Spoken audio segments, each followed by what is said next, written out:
Hello student, today I am going to explain you the first chapter of class 8 English Honeydew book, The Best Christmas Present in the World.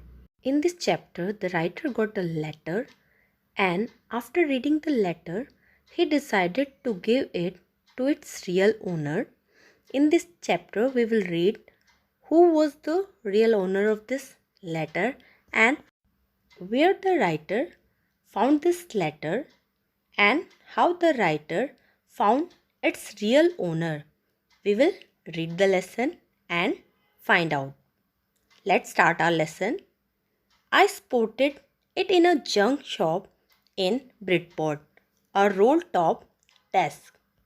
In this, the writer is talking about a roll top desk which he saw in a junk shop. Junk shop is a place where we found old things. The man said it was early 19th century and oak. The owner of the shop said that desk was early 19th century and made of oak wood. The writer also wanted to buy a desk like it, but new were very expensive.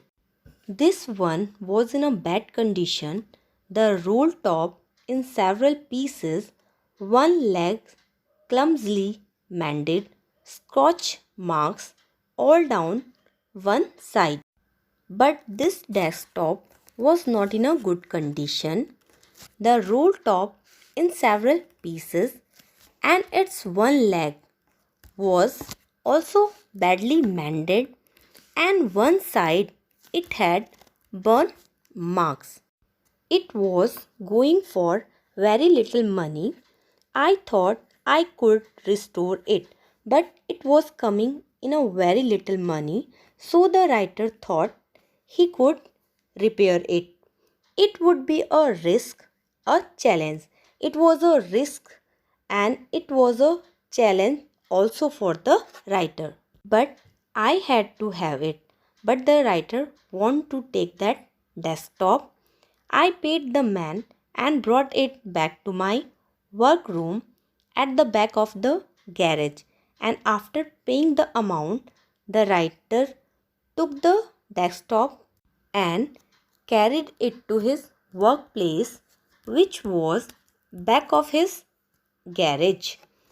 I began work on it on Christmas Eve, and the writer started to work on Christmas Eve.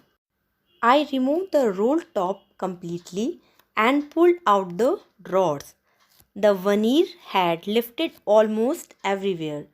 The writer removed the roll top and pulled all the drawer of the desk.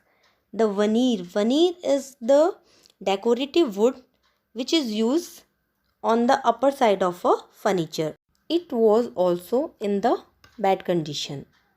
It looked like water damage to me.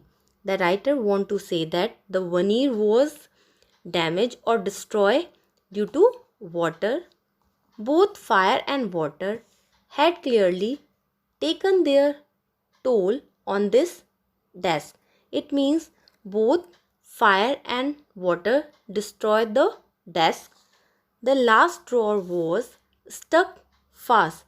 The last drawer of this desk was shut tightly. I tried all I could to ease it out gently, and the writer gently tried to take out that drawer.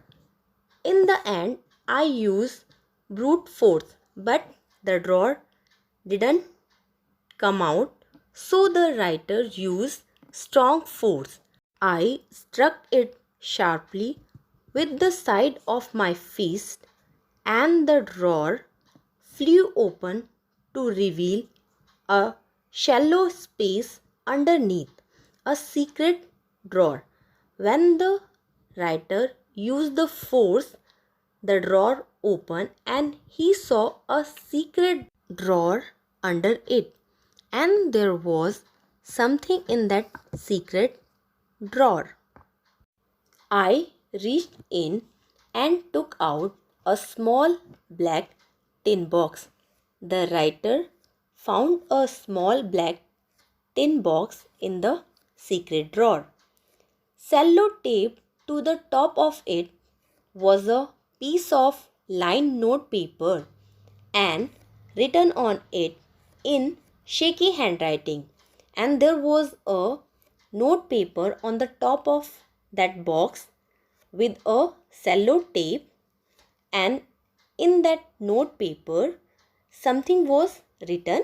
Jim's last letter, received January 25, 1915, to be buried with me when the time comes. On the note paper there was a date was mentioned when the letter was received by the person whose box that was, and he or she mentioned that it was buried with him or her when the time comes. It means when he or she died. I knew as I did it that it was wrong of me to open the box, but curiosity got the better of my scruples. It usually does. The writer knew that it was not right to open anybody's box without his or her permission, but he was curious to know what inside the box, so he opened the box. Inside the box there was an envelope. There was an envelope inside the box, and the address on the envelope was Mrs. Jim McPherson, 12 Copper Beaches, Bridgecote, Dorset. I took out the letter and unfolded it. The writer took out the letter and unfolded it. It was written in pencil and dated at the top December 26, 1914. The letter was written in pencil and on the top 26, 1914 was mentioned. It means the letter was written on 26 December 1914 to Mrs. Jim McPherson. This was the first part. Next part we will do in our next video.